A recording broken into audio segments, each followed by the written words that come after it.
the regional director of Eurasia. So without further ado, I'll turn it over to you, Srinath.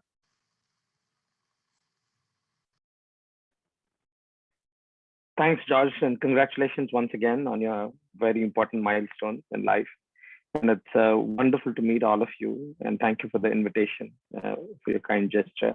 I've been following your work from distance and, of course, appreciating them. And I see a lot of the beneficiaries of the work that you've put in over the years. Some of you have been there for several decades, and you've had that impact on young people living in this part of the world, Americans, and some people who are local as well, who get attracted to your scout groups, which come under TAC.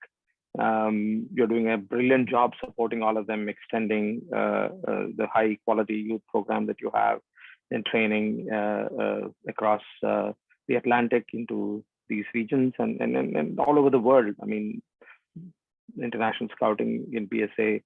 I have studied it very early in my work life in the World Scouts Bureau. When I started off in 2005 in Geneva, I was in charge of scouting for marginalized groups. And one of the ways that you can get marginalized is when you get alienated from your home country. And you've kept all the Americans integrated around the world with easily the most valuable youth organization of the country, despite some turbulence that we're all going through. And that is really significant now that all of you are also there here in this group with the experience that you have to continue to support.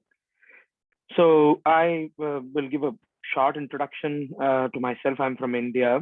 I did my younger scouting days in India, and I was in the Asia Pacific regional level at some stage. While I was still young, I was the chairman of the Youth Forum for Asia as a volunteer, and I was in the youth program committee of the Asia Pacific region. And that was when I was hunted by my then boss. Dominique Benard is a French guy. He was the Deputy Secretary General of WASM.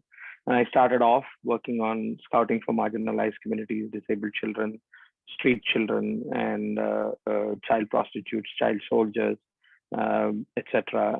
And also LGBT community. It was very, very new. It was so difficult to even put my head around how to talk about it, some of these things, you know, and we really found our way and looked at good examples. And since then, I've worked in different areas, in different parts of the world for the Bureau. I did 5 years in Switzerland, during which I also took on spiritual and religious development and scouting under the Educational Methods, Education, Research and Development Department, where I started off. And then I subsequently got posted in Kenya, Africa, where I took over responsibilities on organization development for that continent.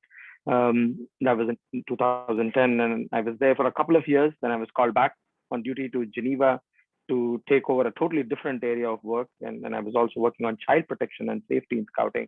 And I benefited largely from the work that you had done in youth protection.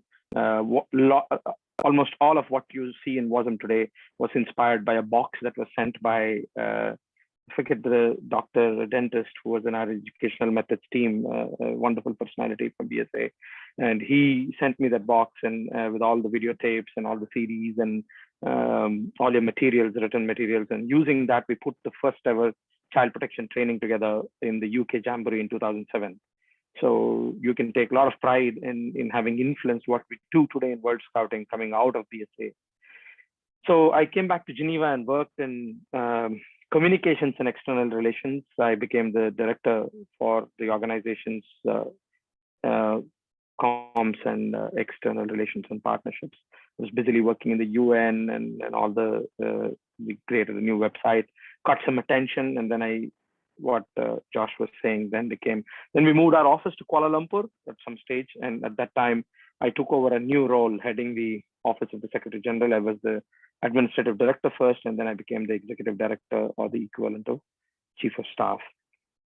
I left the bureau, went to work for a tech startup, but very short-lived in India. I wanted to go back home, and my wife is Italian, and I have an 8-year-old daughter, and I wanted them to experience India. We had never lived there, but they stayed there. But I came to Ukraine for a 6-month support in an interim phase when a major transition was after a prolonged crisis in this region in scouting. And subsequently, I was asked to take over as the regional director.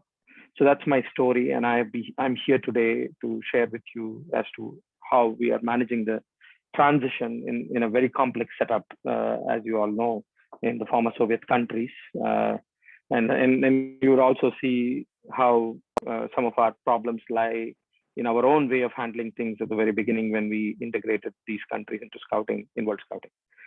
So I'll stop at that for a moment, and I want to recognize and thank all of you, each one of you, Jeff, James, Greg, Dean, and Tom. Your backgrounds are very, very bright in different parts of the world setting, and Josh, yourself, excellent leadership and initiative taking in this work. And I know that we've been trying to get onto the WB course, Wood Badge course, to help our region to be inspired. You will see now in my brief presentation that we have moved forward with that because the COVID pandemic gave us an opportunity to use the time that people were stuck indoors to do a lot of inner work and prepare for change. So I will take you through the key pillars of our strategy. But before going there, I wanted to tell you that when I took over this job in June 2018, the World Scout Committee had suspended the plan of the region, saying that membership is declining in this region, and it is anyway it has been very marginal. And they sent out a research team to each and every country in our region to understand what was going wrong, and figured out that the scouting fundamentals were missing. Meaning there was no, and this is something that the World Committee has even reported to all the countries, so it's public, and I will share that in a candid way with you, as we're all one family, and we need to support each other, and Eurasian countries need that guidance and support from everybody to rub shoulders with strong scout movements around the world, such as the Boy Scouts of America. So what happened is we realized that they were all mostly hollow organizations without a real movement underpinning these NSOs, or what we call the National Scout Organization.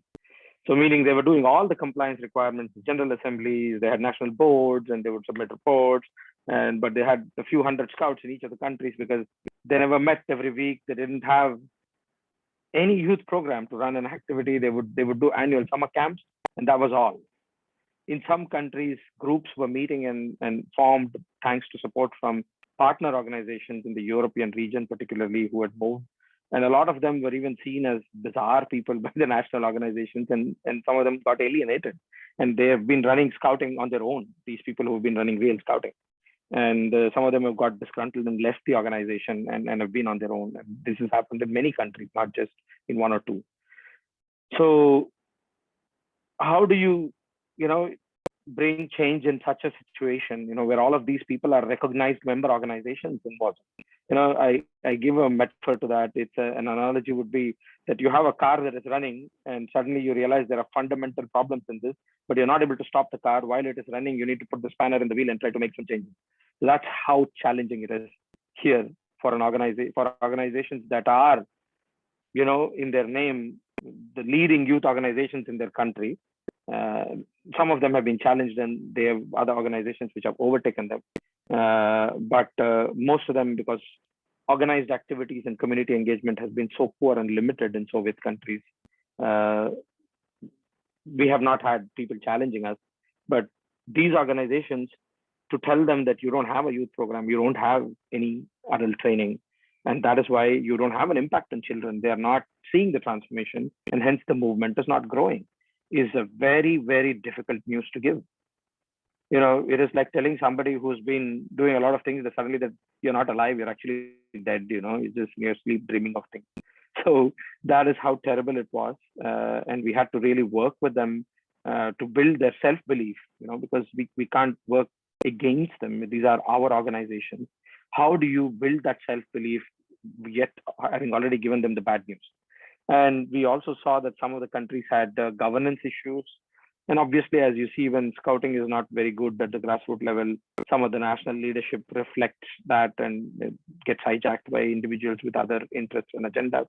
And that has become, governance challenges in some of these episodes as well. So these are the three main problems that the World Committee found out. and suspended operations and brought me in on an interim period to try and make sense of what we need to do here to change things. So when I came in, I said, I took a lot of time to people and read and understand. And I also had the experience of being a desk officer for Eurasia for a few years, which is when I got a hint about this and I raised the red flag. Before I left World Scouting, I had raised the red flag very politely to the regional director, and who was a very close friend of mine, and the regional chairperson and the regional committee, and then went on to tell that to the Secretary General and to my colleagues in Geneva and Kuala Lumpur, asking them to set up emergency support, and they started doing things. But it was not until 2018 that we found the real magnitude of the challenge. So you can't brood about it for long. So when I came in, I had a very slim team. Some of the people had left and changed by the leadership as well to bring in, this transformation. And the strategy and plan was suspended. So we had to operate from ground zero. And I also had to do some more fact finding to find out what really the people themselves feel and say. One thing is what we have an opinion about them, but what are the people saying? And I started learning Russian. It took a while, but until then I managed with interpretation. And it helped me that I had a reputation already in the region. Everybody respected me. So when I challenged them, they didn't take it wrongly. And most of them cooperated very well, and they still do. And the work that has happened in the last 3-4 years is real agriculture, getting your hands dirty and actually doing the work. And then they see that, the respect only increases and collaboration becomes better. So in this effort, what we have done is gone to basics and worked with them in parallel, sat with them and done the work ourselves.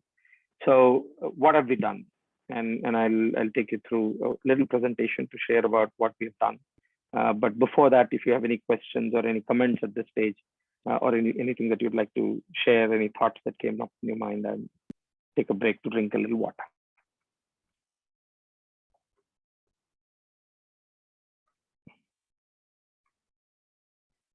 Cheers.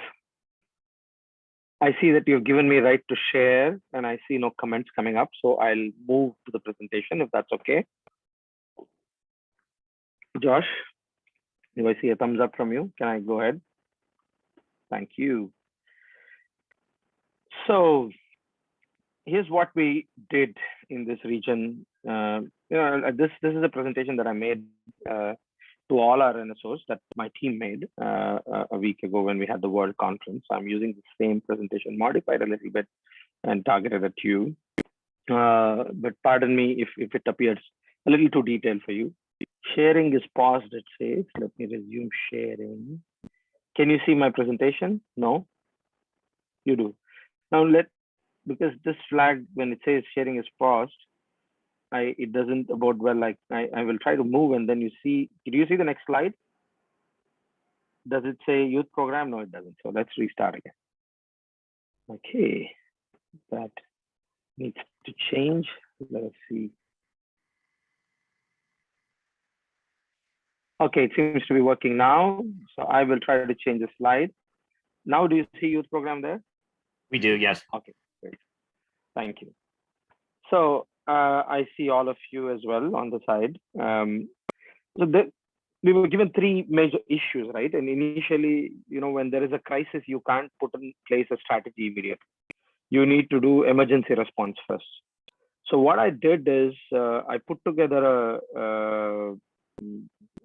for lack of a better term, I'd say an A team together to form a chairman of the World Committee, Joao Armando, and a couple of trainers who had the time and who knew the gravity of the problem, who were all wood badge holders, one from Finland, one from Singapore, because Eurasia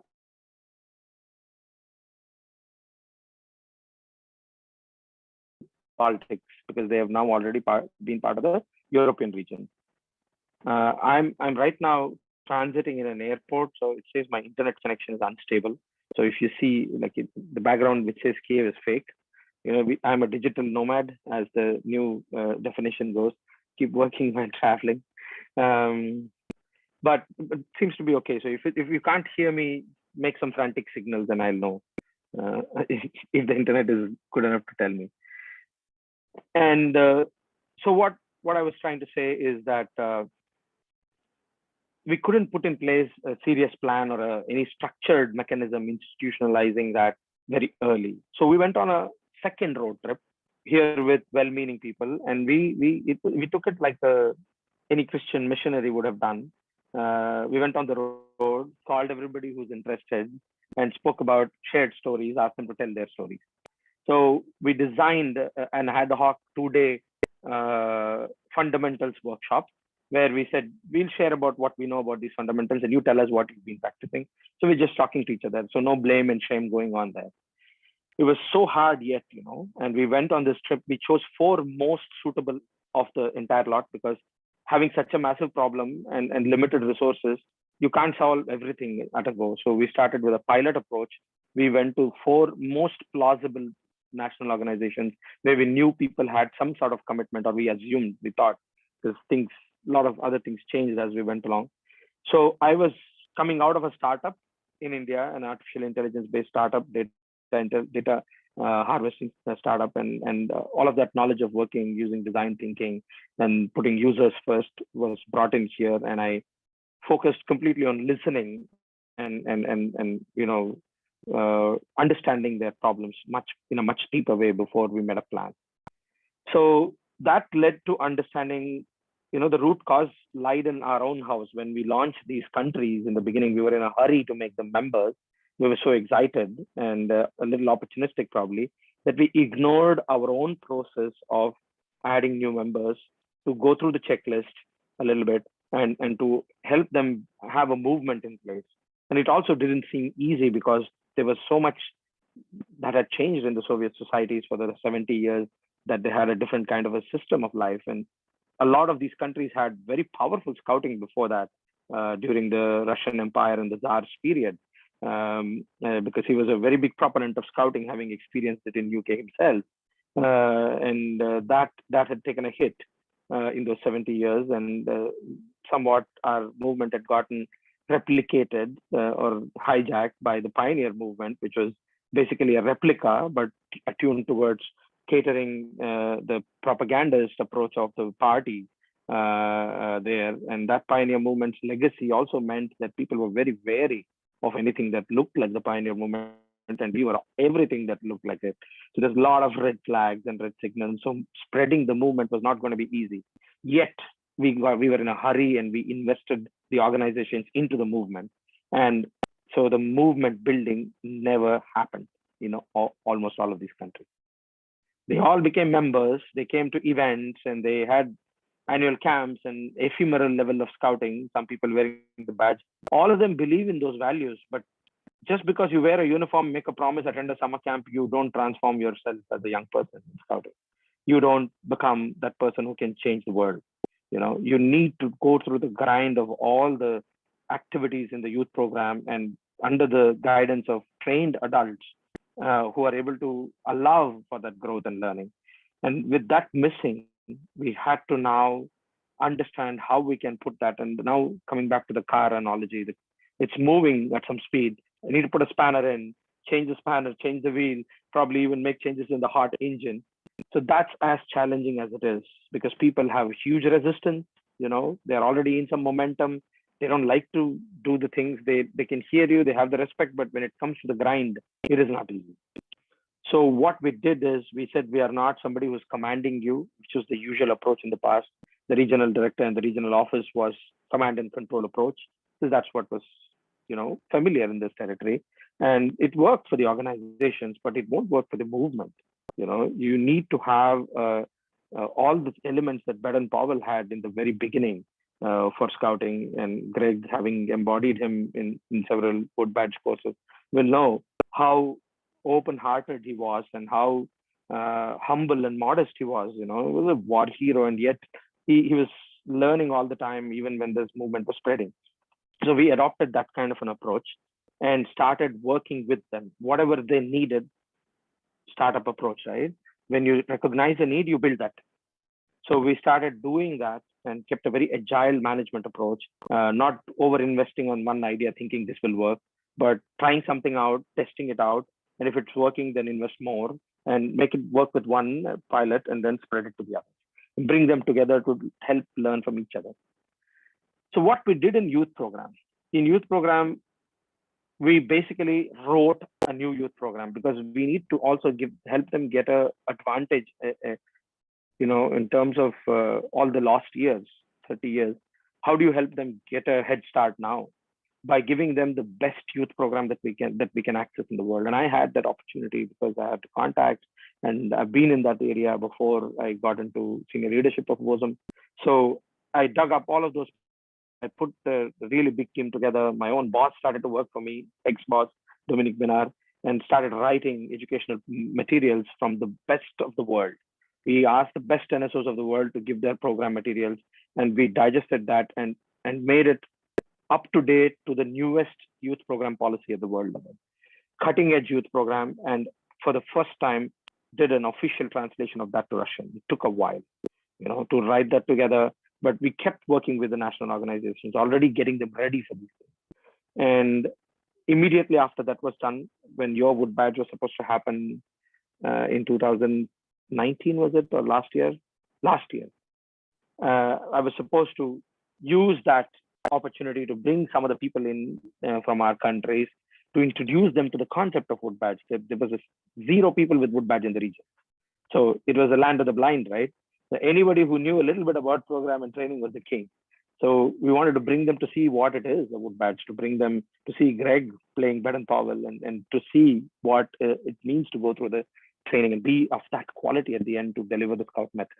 But that didn't happen. So I had to put together a different plan, and we did a virtual plus it's a blended training where people got together in patrols, because somehow a little situation got to improve at the end of last summer. And in the beginning of October, end of September last year, we did this blended training after having done some pre-courses and warming them up for a couple of weeks with learning. And we brought them together in patrols and tried to deliver a wood badge training in that process. A couple of trainers coming together in Kandastag, live training others, one of them joining from Kuala Lumpur, all seasoned, leader trainers and 4 bead holders and directors of adults in training from WOSM. And they put together this training, and we had 3 countries over the last 6 months doing 2 wood badge courses in patrols, and they have gone and started doing the training, 2 bead training in their country. So this has been the long journey. So the details, I know that I've already taken sufficient time. I'll just whiz through the presentation, and if you want me to stop somewhere, let me know. So in youth program, I told you about the cutting edge materials. These are all things that were written by Dominic, who's the father of modern youth program. He's the one who wrote Renewed Approach to Programming, understood what it means to revise and review programs. He really is one of the few people who got together with somebody from Inter-America, Ricardo Gonzalez, to understand how to write what Baden Powell meant when he put together a program. So that those are the people who have come the closest to articulate it. And we got that into this much more revised, modern, up-to-date, today's youth trends and needs. So we are trying to support NSOs to adapt this. And at this moment, already I learned that a lot of people are moving away from Russian. They're investing on their own languages.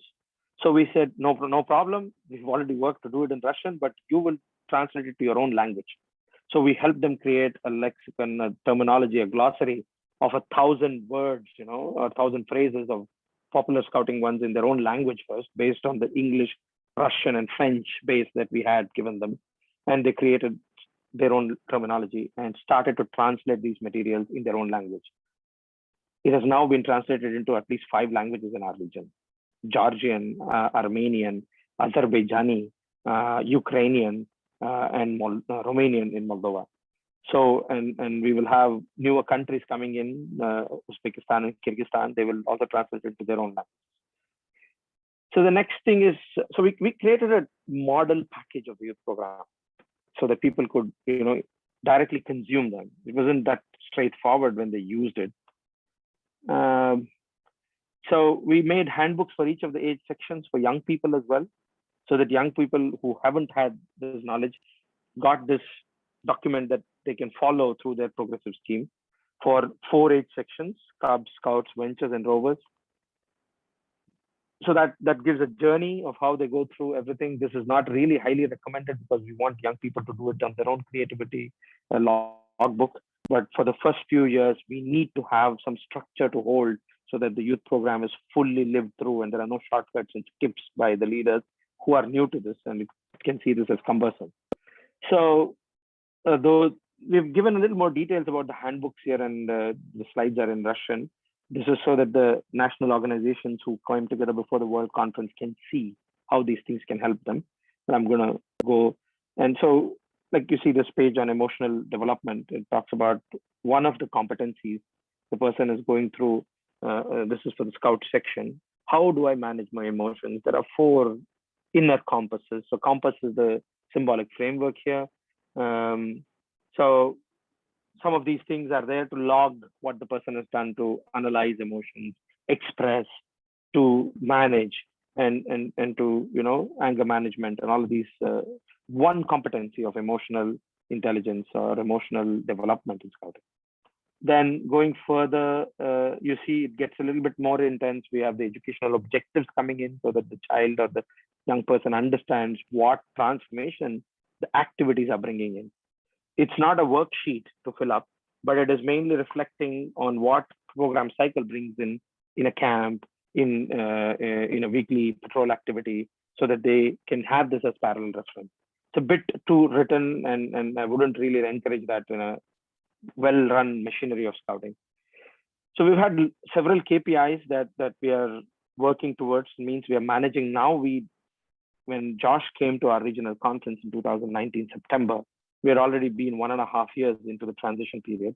So we created a proper strategy, a short strategy for 5 years. Usually strategy should be multiple terms, but things could change dramatically in these. So we kept it for 5 years. We had a new vision to have a youth program in every country and to have a training system. That's all. 2 simple objectives. And so all our KPIs were around that, how to make sure that there are committees on youth program and to transfer knowledge from other countries, to bring people who are having the quality and talent and interest and time to give to do the knowledge transfer and also stop all the wrong kind of partnerships, because usually most people partnered with Eurasia region to get free opportunities to travel and have a check-in in a strange country which you would not get to travel, the Stan countries, or do a nomads camp or a snow camp and live in an igloo. So that kind of distracted these NSOs. It gave them some money, some recognition, and some travel opportunities, and they got sucked into it and didn't focus on the program. So we said, let's stop doing that. So we really started reaching out to NSOs, European region and Eurasia region, actively engaged to say, please do not distract the NSOs until they put together a youth program and start implementing it using training. So we had to do those kind of work as well to prepare tactics that would enable the strategy. So we are still struggling to finish with youth programs of the countries. We ran workshops with these people for 4 or 5 days, taking them through the documents that we have written, that Dominic had written, and experience them at leadership level and to tell them how these need to reflect in your own country. So moving on, I'll stop there for a second about youth program and see if you have anything that you want to comment or say. This is a bit detailed into movement building tactics. I was going to ask a question about Sure. some of the youth programs. I mean, many of the countries that you have in your region are developing countries that have, they have scouting, but they also have a lot of economic and social upheaval going on. How do you see that impact on the programs, the youth programs? Like all around the world that I have been, coming from Asia, where we have seen similar challenges with corruption and developmental challenges, poverty, all the sustainable goals related issues, environmental damages. And in Africa, what I've seen is that youth program in scouting comes as a panacea. It comes as something that can really help fast track the country's development by preparing value-based young people that are able to really hold the core to bring in the change that is needed for the country, having the right set of mindset and values, and challenging what is being practiced or what are the ills and issues of the society. Which is why a lot of these countries' leadership has started to reflect that, and new leaders are former scouts or people with similar values-based organization experience. Even people are like media and all the basic things are really helping change. And you saw what has happened in Ukraine in recent years, with leadership change, and anybody was welcome as long as you were going to be trying something different and not be following old patterns of corruption and alignment with vested interests, and that really trumped the common man's needs. So the global citizen plus active citizen role of a young person through the youth program really helps people bring that change. So what we prepare as educational proposal, the 2-3 page introduction to the youth program, is talking about that. It is the manifesto of what Scouting wants to do to your young people in your country. And nobody can challenge that, because there's nothing in there that any form of government which is supposed to help young people and people in general to grow and develop as a nation can oppose. Even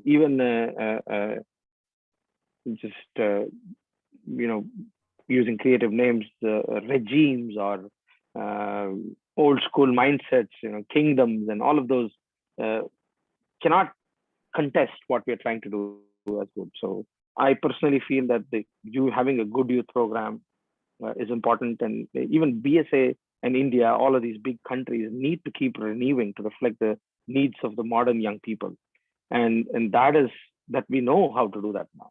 Yeah, sometimes we don't do that. Big countries don't do that. So James, I don't know if I got your question, but that's what this region is also doing.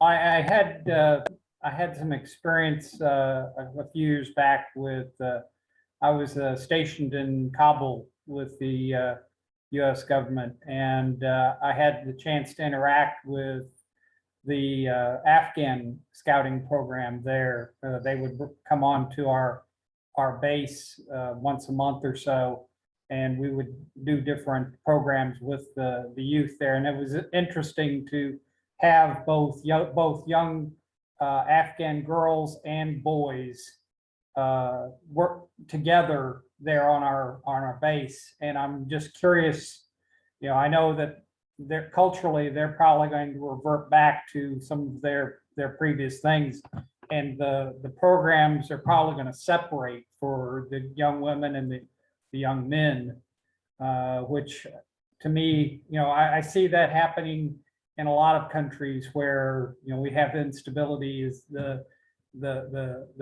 program gets sidelined occasionally on it. Yeah, well caught, James. There, so that is a reality in which I live in Eurasia. You can do a lot of hard work and handhold people to move forward, and one blow can come and take you backwards. Afghanistan is in Asia Pacific region, not in Eurasia, but still I have worked closely there, and what America and American NGOs, USAID established PARSA, which led to the formation of the Afghan Scouts, and now struggling. The situation there is terrible. It is no different in Belarus, Right. And it is quite similar in a very, very delicate balance in a lot of other countries, and the conflicts between countries in this region makes it so challenging that this region to come together and meet as a jamboree or a conference or anything, I can only go to 3 out of the 9 places that we have as a region, and that is how challenging it is with cross-border problems and recent war between Azerbaijan and Armenia, and putting people in committees and teams to work together with political baggage running in their minds. It's so challenging to advance. So sometimes I feel I'm taking 1 step forward and 2 steps back. But thanks to all the experiences from around the world and having faced some of these conflicts, and I'm a chemical engineer, but I decided to get a master's in development management. So I studied enough about managing in conflicts and war situations. So using that and trusting my instinct, we're working on that. So but a very, very good point I about can't that, tell you, Sri. James. Srinath, one thing, I mean, I was very fortunate to attend the Eurasia Regional Conference, I think it was now 2 years ago in Kiev, Ukraine, and I saw firsthand, not every, although every NSO was invited, not every NSO was there because of the conflict going on. I mean, just imagine like in the States, you have Sam Houston Area Council and National Capital Area Council, and an event takes place in Dallas, Texas, and NCAC doesn't attend because there's conflict between the two. And this is between countries, obviously. So it was a shame. You know, I'm hopeful that in time, those issues will no longer at least exist in scouting, and you can have people from different countries that attend a regional conference. But it was kind of shocking to see that still exists. And Eurasia, I mean, think about it. Eurasia is the youngest region. It basically formed after the fall of the Iron Curtain and the Berlin Wall. And so, you know, there are still learning curves and growing pains associated with that. Yeah, I think, Josh, the work has to continue to build the critical mass for the growth of Scout movement. You know, we have to believe that some of these changes will come out of these young people who go through the grind of the Scout movement and who will decide in a moment of war. You know, in ethnic wars in Africa, we've seen people who laid down their swords because the other one they recognized as a scout that they met in a jamboree. You know, and that is what is going to lead it. And I see people already from Azerbaijan and Armenia talking about how they don't like this idea of looking at the other as an enemy, and that's not there in the society. If you see all the other social media posts and everybody there, there is a lot of hatred, and governments propagate it, and leaders come and use that to, you know, for their interest to stay in power. So that's what James was mentioning, that, you know, like in Afghanistan, going back in time is a real reality that can happen. So I can't guarantee that, you know, we'll have in 20 years time a Eurasia region where everybody will be friendly and brothers and sisters. There are big powers here, Russia, and you know, the dramatic and drastic things that happen like Crimea in 2014, you know, they don't help. But the country has the same kind of young people, very bright, wonderful kids in Russia all over the country who deserve to be scouts, you know, and who can bring and continue to lead to lots of innovation that's happening in that country. Some amazing tech companies are growing out of Russia. I don't think they align with any of these political interests and war, but we need to reach the program to them and trust the process and leave time to do that part. And that's why we need to believe that scouting really changes the world and creates a better world.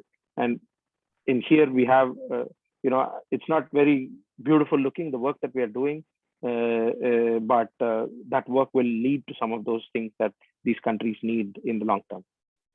And I believe that all the people coming out of Afghanistan, scouts and guides, the girls and boys out of that, will now help in a long way, despite whoever is in power, whether it's Taliban or a corrupt government, you know, to bring the change at the community level, you know, and herald those changes that need to come in due course to grow as communities. So I trust and believe in it. I know my time is almost to an end, so I'll not go back to the presentation, but continue to take any questions or comments for the next 5 or odd minutes that I have. I said Dean is that how you pronounce your name? Dean. Dean. You unmuted, so any thoughts from there? I'll come back to James if you want to say something later. Srinath, if I may, yes, you know, something you just said there was really inspiring and thought-provoking, and how, you know, scouting changes the world. You've mentioned that, James is talking about, and you have also both talked about, you know, the Afghan scouts and guides. And one of the true magical parts about the Transatlantic Council within the BSA is that we provide a path, a continuous path to the BSA Eagle Award for scouts from all over the country. You know, someone who's, you know, kid grows up in Virginia and then parent gets, you know, transferred private sector, public sector to Germany or London or Dubai, and they can pick up in the middle of their path, and vice versa. And even though all of the NSOs are different, everybody has their own program. It occurs to me just in what you're saying that, you know, maybe scouting can also help create a path for young people in their lives, even when they are moving, when they are displaced. And I'm wondering, putting all of that together, and it's not your region, but I'm wondering if, for instance, the massive wave of movement that we have of Afghans out of Afghanistan now into the United States and several other countries that are taking as the people that are migrating out of Afghanistan, whether they worked with the United States and the UK and other countries in the West, et cetera. I'm wondering if scouting can help those young people with a path of bridging to a new country and continuing something that they were familiar with in their old lives, but in a new path with new NSOs. And I'm wondering, does WUSM help provide, or is it realistically provide bridges for young people moving from one NSO to another? This is the thoughts forming as I say it, but I was very, inspired by what you were saying about, scouting changing the world. And I see in TAC how we build those bridges across countries. Dean, that's a brilliant idea, and I think it's been experimented a little bit. We have seen in practice in particularly post-war countries where there are refugees and IDPs, that scouting has been used mainly to give some normality and some sense of fun to particularly young children, where we take scouting to their refugee camps, and in Sudan, and all over the world we've done this. It's not only in one place. In Turkey to the Syrian refugees, and everywhere there has been conflict, it has been done. But there is another value of scouting that has been done well in European countries for the older age group as well, across generations of scouts, is the quick integration into the new society they come into. Where they have values and systems that they can quickly absorb and reflect. And if they've been scouts, even wonderful. I mean, we have a guy from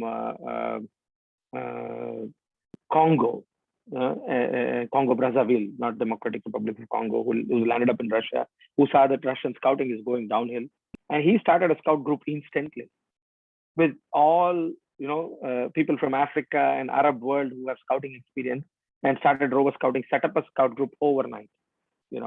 So like that's a very bizarre situation. But what you're talking about can be very well organized, where countries are receiving these new people to help them integrate into the society.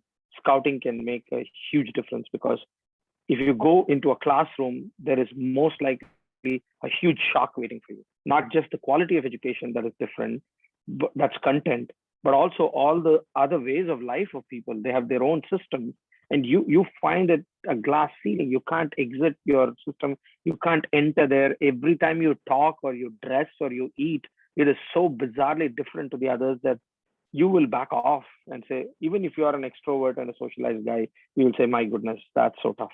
So parents can't help there. So in scouting, we see that integration happens much faster. That was my early piece of work, right? Marginalized communities. So bridging gaps, and there is a guidelines that we have written in scouting called Guidelines for Scouting for Children and Young People in Especially Difficult Circumstances. And here the characteristics are the same, whether you're a refugee, you come out as a child soldier, or you've been a child prostitute and child labor. The attributes, the characterisms UNICEF defined of what they go through after that trauma of marginalization is very similar. And scouting can help them build resilience and come back and bounce into, and we call the project a ticket to life. You get a ticket to real life. That's been done with street children scouting. That was one of my projects, taking it from Africa to Asia. And it's big, and America has supported it a lot. The same terminology, the same concept, the same base can be applied to refugee situation as well. And it's a really good idea to invest on these. James, you wanted to say something? Josh is unmuted.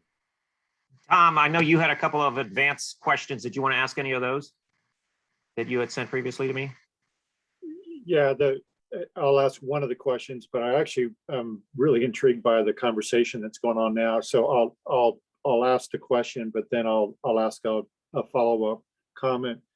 and the question really ahead of time that I shared is we're trying to grow our program. We're in about 45 countries, and we'd like to be in about 75 countries in the next 5 years, and including many of the countries in Eurasia where we're just not there.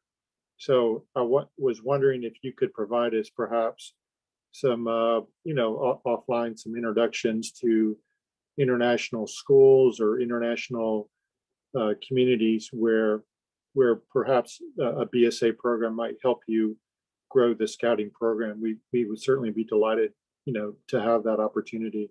And my comment really is, I really applaud the work that you're doing.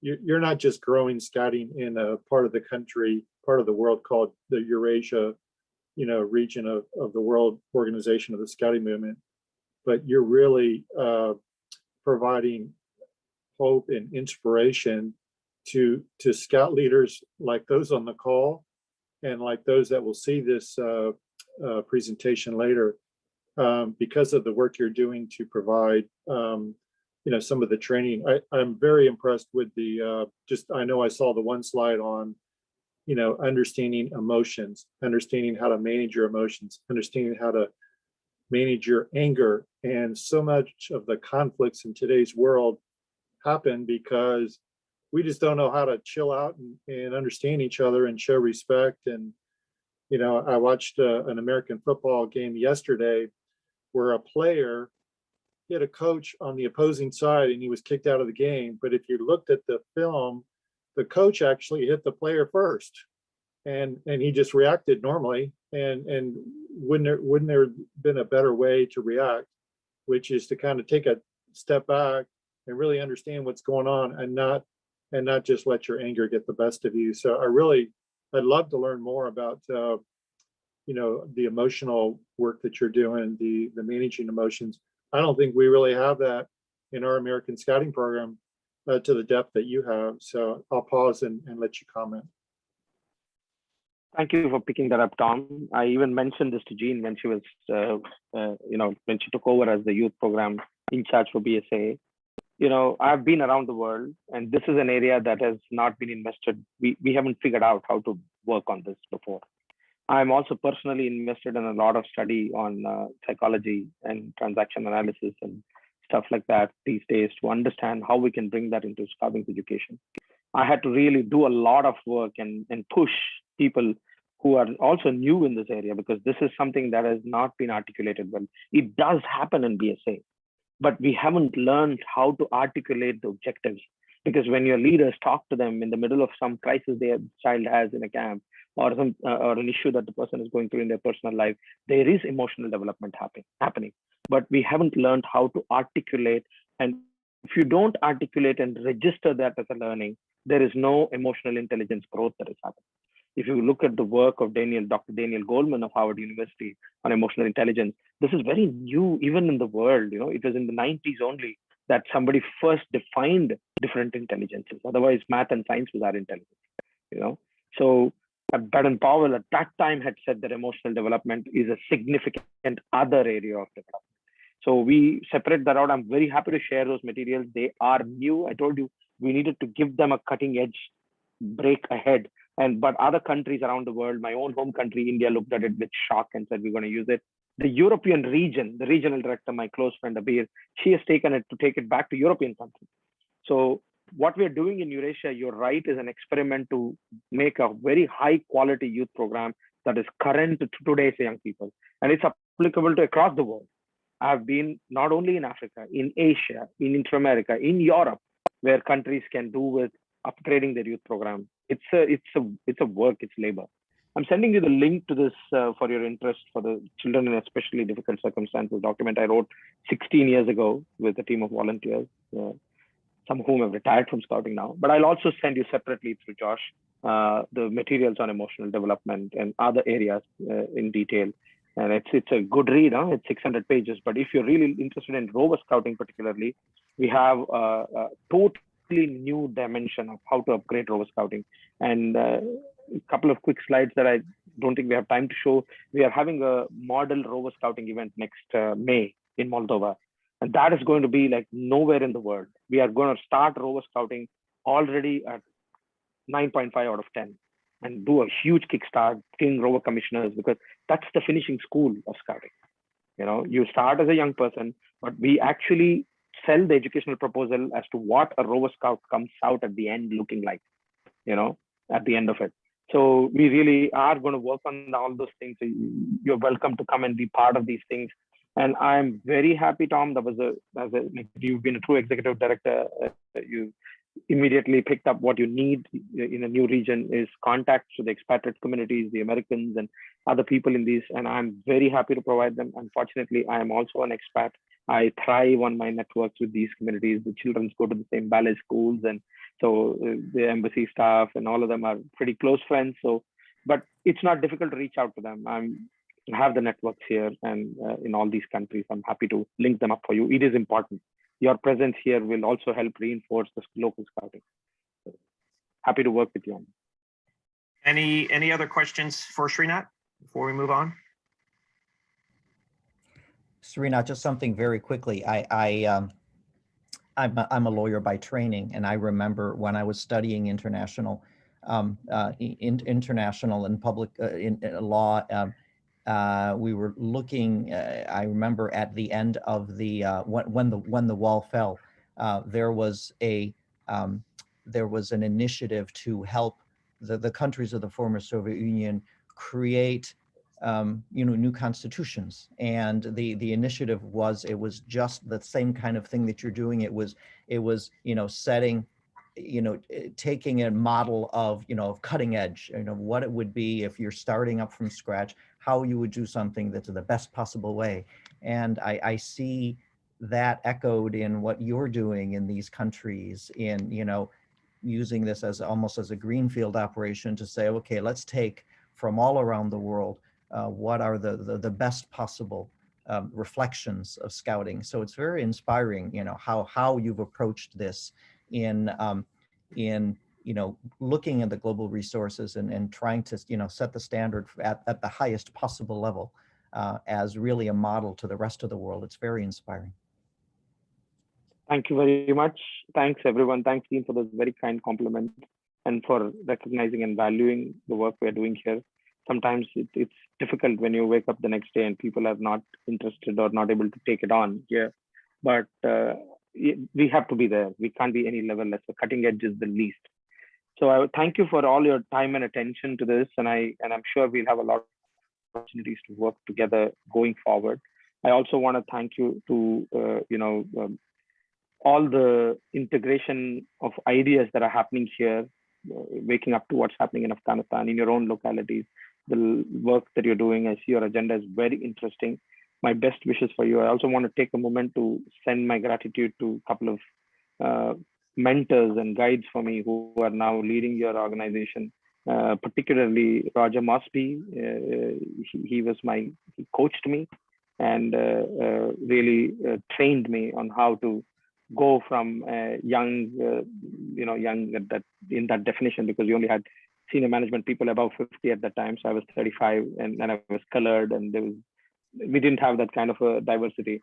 And he came in and trained me and gave me the sharp skills that were needed to not just sustain, but to thrive and succeed in that environment. So I'm largely benefiting from all of that guidance and support. And he came and supported